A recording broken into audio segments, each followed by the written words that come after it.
What's up guys? Sa video na ito, ipapakita ko sa inyo ang ginawa kong diskarte sa out of way long trip booking kay Lalamove.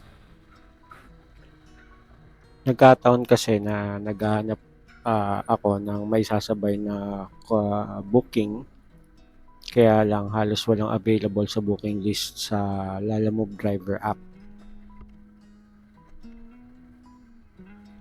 May ilang attempts akong pag-swipe ng booking, kaya lang hindi ko rin makuha yung bookings until lumabas yung nag-iisang booking na pwede na sa rate at papunta rin naman ng north, kaya lang out of way siya dahil yung first booking natin is papunta ng San Simon, Pampanga. Yung first booking nga pala na nakuha natin is from Manila to San Simon, Pampanga for 470 pesos. Actually, Aquaman eh. Actually 420 lang dapat yung rate. Kaya lang pinadagdagan ni Sir ng 50 sa client kasi aware siya na hahagilapin ko pa yung drop off location dahil hindi maipin sa map.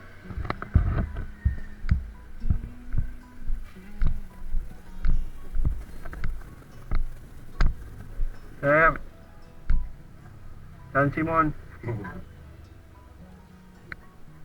Oo.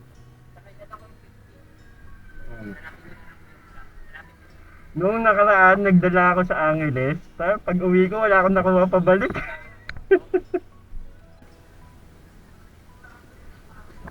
Kota ka na, Paps? Kota ka na? Pangatlong ano ko lang, pumikap ako, nag-trip ako dito Manila. Ano pa ako sa Maynila sa may Pogolan ba yan? Hmm. Tapos, Valenzuela, umuha ako ng Valenzuela para doon. Tapos pagdating doon, Bumalik ka pa rito ngayon. pag-pick up ko dalawa, may dalawa akong galing Tansa dito. Aga mo nagsimula ah.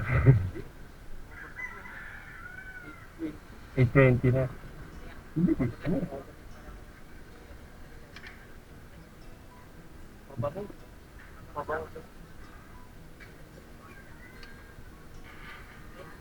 May pabulakan ka pa, sir? Ayaw. Picture ko lang. Ano yan? Malapit lang naman to. Sige. Hanapin nyo na lang. Babasagin ba yan, sir?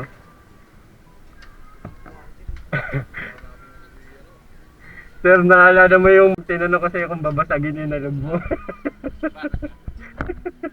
Ano, Amerikano pala yung ano nun? Dinalang ko nun? Angeles. Kaya nung pagdating ko dun, sabi ko sa kanya, sir, dalawa kasi address. Kaya hindi kita mahagilap. Oh, yun, si Ingram.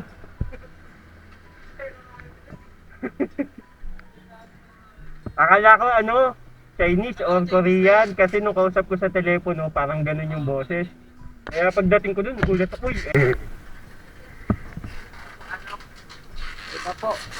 Ada nyo pong 20. Parang 470 po lahat.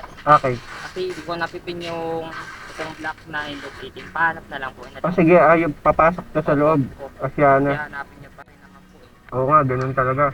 Katulad yung sa kanya, hinanap ko pa rin sa loob. Sige. Ada nyo, may at 50 po. Yung sisingilin nyo po, 470. Lahat. Sa kanya. Opo, sa customer pay na po. Alam niya na yun. Sinabi ko na po sa China na may at 50 kasi di ko mapili. Sige, At sabi sige. nyo lang po 450. Salamat, sir. Sige po, masama nakarating.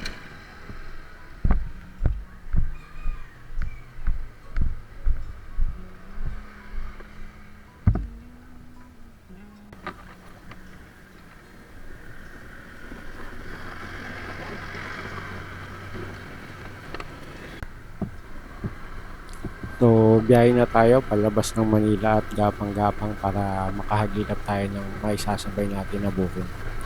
Kasi sayang din.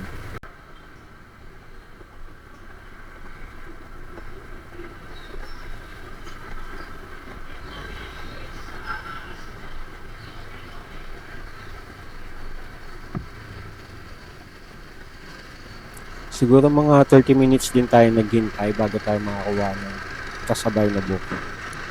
So, yung booking na nakuha natin is from Manila to Bustos. Bulacan for 276 pesos. Good thing lang dito is malapit lang yung pickup.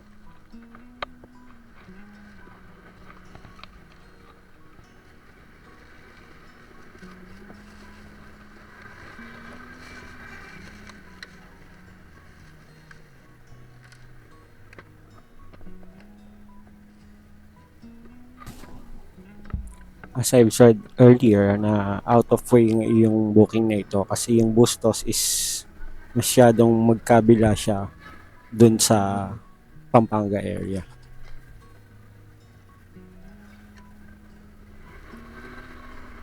The good thing is may alam akong faster way para makapunta from Bustos, Bulacan to San Simon.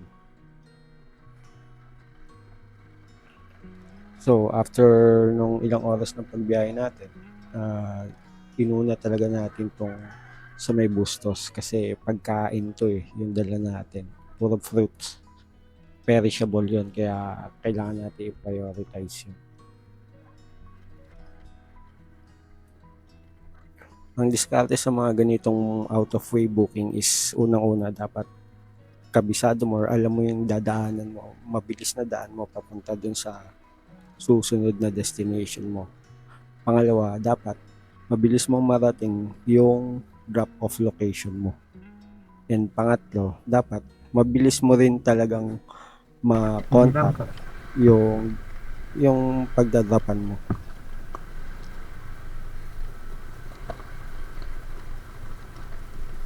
Sasakyan.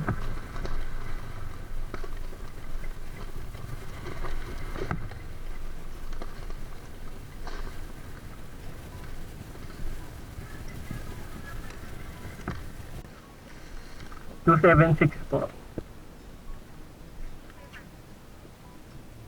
Yun siya tayo. 276.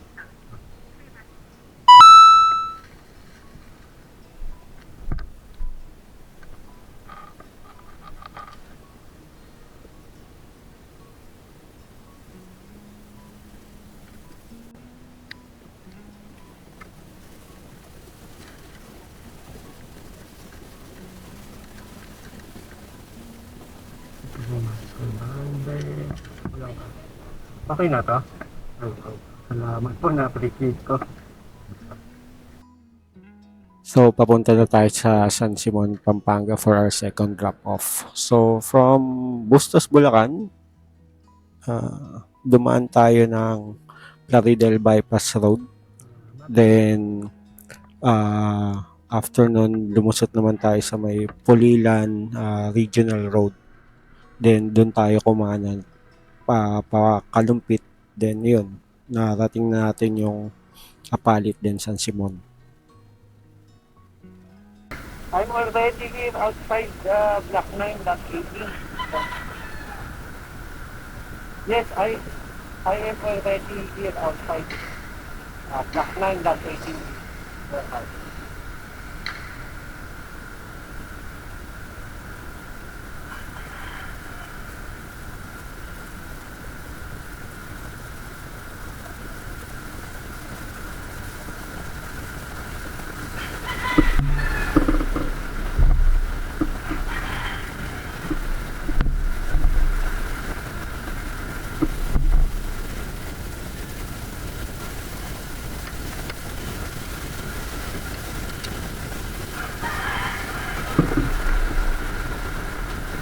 Hindi ko na nakuhanan yung drop-off person pero yun nga, may employee na lumabas para mag-receive ng package. Then, bago tayo lumabas dito sa vicinity nitong mga warehouse dito sa area na to, nakakuha naman tayo ng booking pabalik from nga lang to, dito sa San Simon de Pampanga going to Giginto, Bulacan for 178 pesos. Kinuha ko na kasi doon lang to sa kabila lang to na isang tumbling lang ba kapitbahay rin na warehouse. Kasi sayang naman malayo pa yung babiyahin natin para lang makabalik. So kinuha ko na.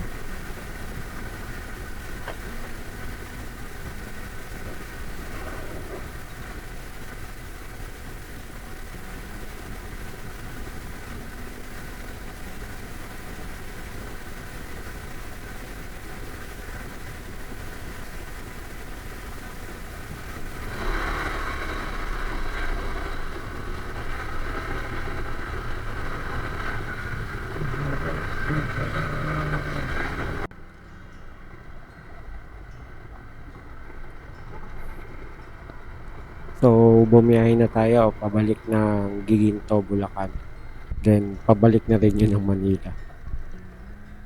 So, ang gaganda ng mga warehouse dito sa Pampanga. Ang lapad ng ang lapad ng kalsada. Tsaka ng mga warehouse, ang lalaki. Maayos siya. Flex ko nga pala yung Outlaw jersey ko from Shopee Racing. Doon lang tayo sa mumura. Yun lang ang kaya ng budget.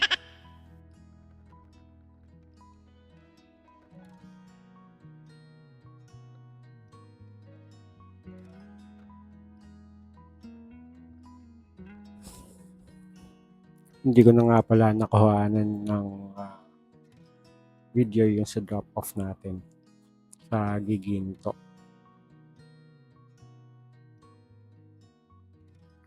So, ayan, pauwi na tayo. Sobrang traffic sa Marilao. Kaya halos gabihin na talaga tayo na uwi. Anyways, dito ko na muna tatapusin tong video natin, guys. Sana nagustuhan nyo yung panonood or at least nakarelate man lang kayo. Mag-iingat palagi sa kalsada, guys. Okay? This is Ars Papi. Ride safe palagi and see you on my next vlog.